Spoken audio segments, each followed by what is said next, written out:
السلام علیکم ویورز، میرا نام عطاء الرحمن اور آپ دیکھ رہے ہیں عطاء بخاری یوٹیوب چینل۔ قرآن کریم کی مسلسل ایکسپوزیشن کے سلسلے میں آج ہم سورہ البقرہ کی آیت نمبر 91، 92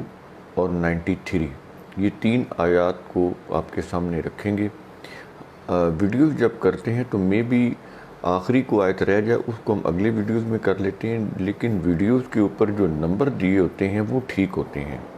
تو کیونکہ ہمارے ہاں ٹائم کی لیمیٹیشنز ہوتی ہے، تو اگر فار ایگزامپل ہم 3 آیات مینشن کرتے ہیں، 2 ہو سکی ہیں،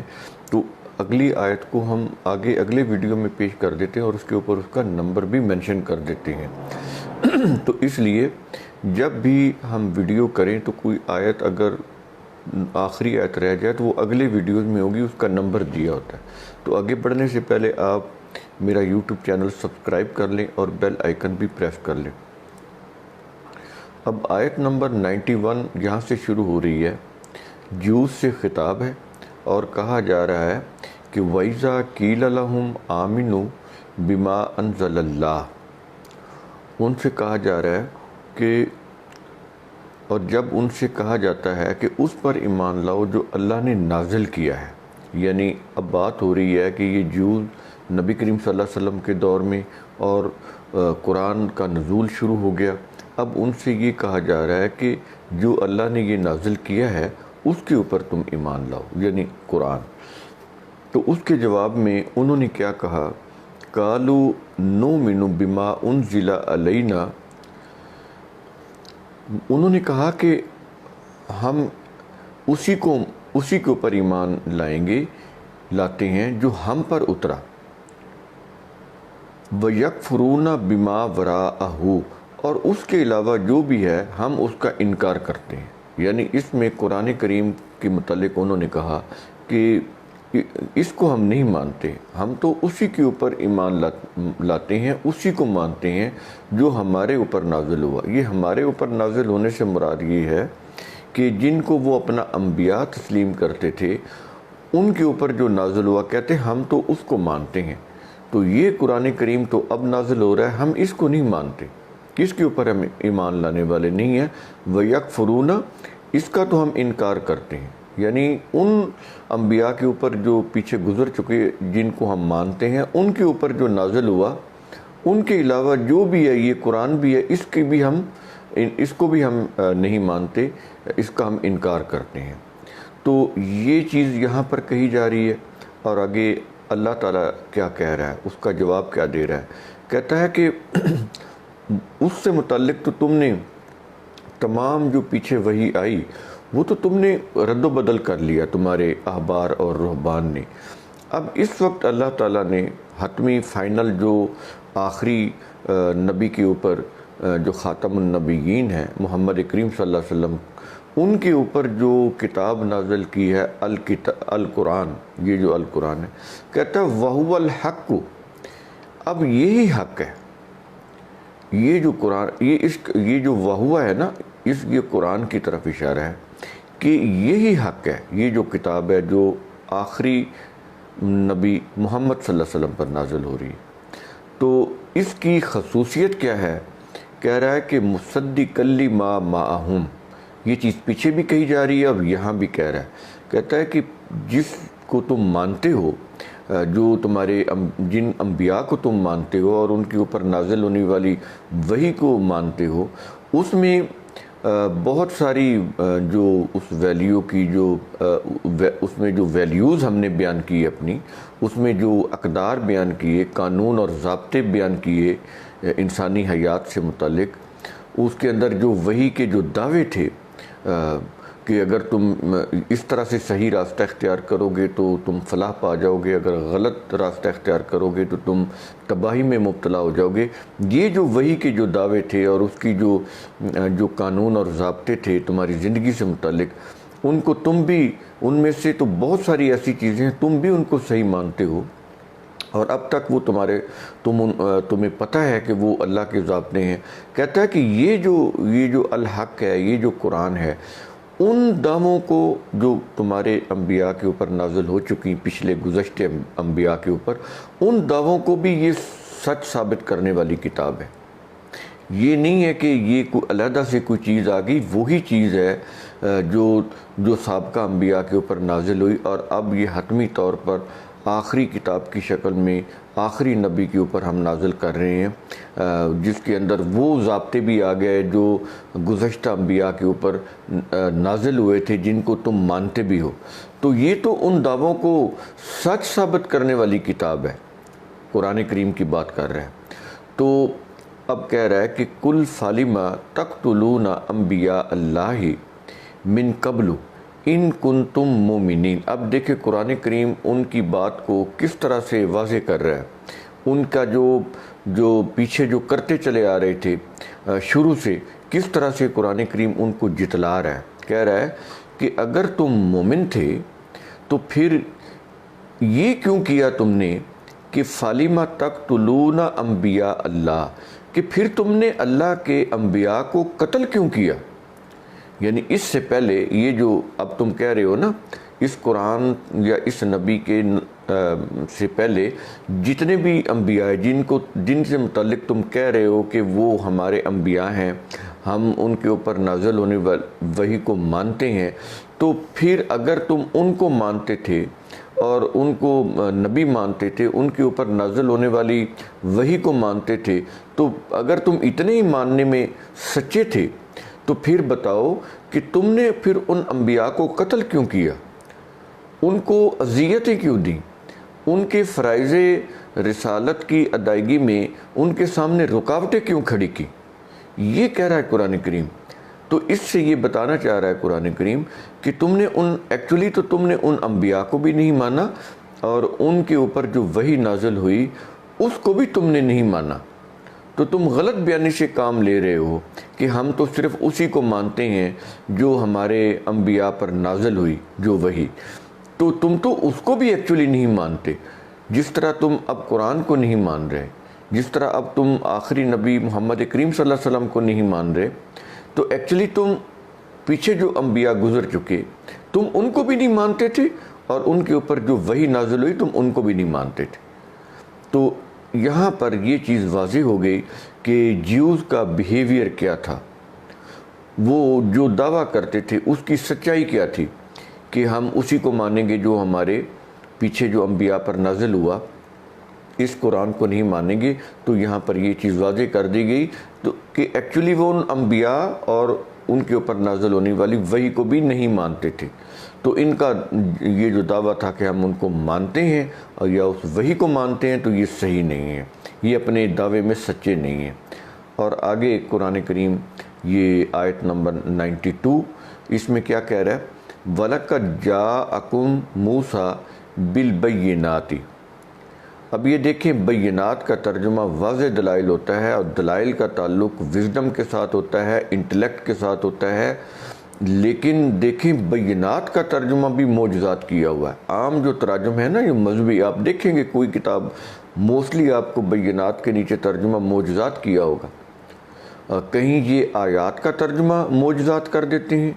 کہیں یہ بینات کا ترجمہ معجزات کر دیتے ہیں۔ آیات اور چیز ہوتی ہیں، بینات اور چیز ہوتی ہیں، تو دونوں کا ترجمہ معجزات کیا ہوا ہے، اور یہ دونوں کا ترجمہ معجزات کرنا صحیح نہیں ہے۔ بینات کا مطلب ہوتا ہے واضح دلائل، کھلے دلائل۔ کہتا ہے کہ اور تمہارے پاس موسیٰ جو تھے وہ واضح دلائل کے ساتھ آئے، واضح دلائل لے کر آئے۔ اب جب واضح دلائل کی قرآن بات کرتا ہے تو اس میں تو پھر میریکلز اور اس میں پھر مسٹریز ہوتی نہیں، وہ تو دلائل ہوتے ہیں۔ میریکلز کا تعلق تو عقل و فکر سے ہوتا ہی نہیں، وہ تو عقل و فکر کو بند کرنے والی چیزیں ہوتی ہیں، لیکن جو دلائل ہوتے ہیں، جو فیکٹس ہوتے ہیں، ان کا تعلق عقل کے ساتھ ہوتا ہے، وزڈم کے ساتھ ہوتا ہے، انٹلیکٹ کے ساتھ ہوتا ہے۔ تو کہتا ہے کہ موسیٰ علیہ السلام جو تھے وہ واضح دلائل لے کر آئے۔ جب وہ واضح دلائل لے کر آئے تو تم نے ان دلائل کو مانا نہیں، تم نے کیا کیا؟ ثم اتخذتم العجل، کہ تم نے اجلت پسندی کی، تم نے بچڑے کو پوجنا شروع کر دیا، اس کی ورشپ کرنے لگے۔ من بعد ہی، جب وہ موسیٰ آ گئے تو اس کے بعد یہ کیا تم نے، بجائے اس کے کہ تم موسیٰ جو واضح دلائل لے کر آئے تھے، بینات لے کر آئے تھے، تم ان کے اوپر غور و فکر کرتے اور اس کو اپناتے، اس کے اوپر عمل کرتے، تم نے یہ نہیں کیا، بلکہ تم نے ان کا انکار کیا اور تم عجلت پسندی میں مبتلا ہوئے اور تم نے بچڑے کی ورشپ کرنا شروع کر دی۔ کہتا ہے کہ جب یہ چیز کی تو وَأَنْتُمْ ظَالِمُونَ، اب ان کو متعلق قرآن کریم کیا لفظ لے کر آ رہا ہے؟ جو یہ کام کر رہے تھے، ظالمون، یہ ظالم کی جمع ہے۔ تو وہ کہتا ہے کہ تم ظالم تھے، ظالمون تھے۔ ظلم میں نے بتایا کیا ہوتا ہے، کہ جو چیز جس جگہ پر ہونی چاہیے، جو اس کی جگہ ہے، جو اس کا مقام ہے، جو اس کے لیے مناسب ہے، اس چیز کو اس جگہ پر نہ رکھا جائے، اس کے مقام سے یا تو بہت بلند کر دیا جائے یا اس کے مقام سے اس کو نیچے گرا دیا جائے۔ اس میں ظلم کی تمام اقسام آ جاتی، جتنی بھی ظلم کی اقسام ہیں وہ ساری کی ساری اس کے اندر آ جاتی ہیں۔ تو وہ یہ کہہ رہا ہے کہ اس طرح سے تم ظالمون بن گئے، تم ظلم کرنے والے ہو گئے۔ اور اگلی آیت نمبر 93، وَإِذْ أَخَذْنَا مِيثَاقَكُمْ وَرَفَعْنَا فَوْقَكُمُ الطُّورَ، یہاں پر کیا چیز کی جا رہی ہے؟ کہہ رہا ہے کہ جب ہم نے تم سے پختہ عہد لیا، تم نے اللہ سے عہد کیا، اور یہ جو چیز ہے نا کہ وَرَفَعْنَا فَوْقَكُمُ الطُّورَ، اس کا مطلب یہ ہے کہ بنی اسرائیل کی جو آبادی تھی وہ طور کے دامن میں رہ رہے تھے، ان کے بیک سائڈ پر طور تھا۔ اب بیک سائڈ پہ جو طور تھا، اتنا بڑا پہاڑ، تو ان کی بیک سائڈ سے کسی دشمن کے حملہ آور ہونے کی کسی قسم کا کوئی خوف یا خطرہ نہیں تھا ان کو۔ تو وہ جو طور تھا ایکچولی ان کے لیے بہت بڑی پناہ گاہ تھا۔ ایک تو وہ اس میں رہ رہے تھے، طور کے دامن میں رہ رہے تھے، کوہ طور کے دامن میں رہ رہے تھے، تو بیک سائڈ پہ کوہ طور تھا اور اس کو کراس کر کے کوئی دشمن ان کے اوپر حملہ آور نہیں ہو سکتا تھا۔ ان کے اوپر جس نے بھی حملہ کرنا ہوتا تھا وہ سامنے سے آ کے کر سکتا تھا، پیچھے سے وار نہیں کر سکتا تھا۔ تو کوہ طور جو تھا وہ ان کے لیے بہت بڑے ڈیفنس کا کام کر رہا تھا، دفاعی نقطہ نظر سے ان کے لیے بہت بڑا حصار تھا، بہت بڑی پناہ گاہ تھی۔ تو یہ چیز اس آیت کے اندر کہی جا رہی ہے کہ تمہارے پیچھے طور تھا اور تم بڑے حفاظت کے ساتھ وہاں پر اس کے دامن میں رہ رہے تھے، یعنی تمہیں کوئی خوف اور خطرہ نہیں تھا بیرونی طور پر، کسی بیرونی حملہ آور کا کوئی خوف اور خطرہ نہیں تھا۔ اس میں ہونا تو یہ چاہیے تھا کہ تم ہر قسم کے خوف سے بے نیاز ہو کر تم اللہ کے قوانین کی اتباع کرتے، اس کا نظام بناتے، اس نظام کی روح سے اس کی اطاعت کرتے، لیکن تم نے ایسا نہیں کیا، اس موقع کا فائدہ نہیں اٹھایا۔ اور آگے کہہ رہا ہے خُذُوا مَا آتَيْنَاكُمْ بِقُوَّةٍ وَاسْمَعُوا، کیا ہے؟ اور جو ہم نے تمہیں دیا اسے مضبوطی سے پکڑو، یہ تم نے نہیں کیا۔ یعنی اتنی حفاظت میں رہتے ہوئے تمہارے لیے تو بڑی آسانی تھی کہ تم محفوظ رہتے ہوئے اللہ کے قوانین کو مضبوطی سے تھام لیتے اور اس کی روح سے اپنی سوسائٹی کا نظام بناتے، لیکن تم نے نہیں کیا۔ وَاسْمَعُوا، اور سنو، یعنی وہ جو تمہیں ہم نے کتاب دی تھی، تمہیں ہم نے جو وحی دی تھی، اس کے ضابطوں کو سنتے، سمجھتے، اس کے اوپر عمل کرتے، تم نے یہ نہیں کیا۔ تو کیا وَقَالُوا سَمِعْنَا وَعَصَيْنَا، کیا چیز ہوگی کہ انہوں نے کہا ٹھیک ہے ہم نے سن لیا۔ اب یہ دیکھیں، اب ان کا بیہیویئر قرآن کس طرح سے بتا رہا ہے کہ ان کو یہ کہا جا رہا ہے کہ اللہ کے قوانین کو مضبوطی سے تھام لو، ان کو سنو، سمجھو، ان کے اوپر عمل کرو۔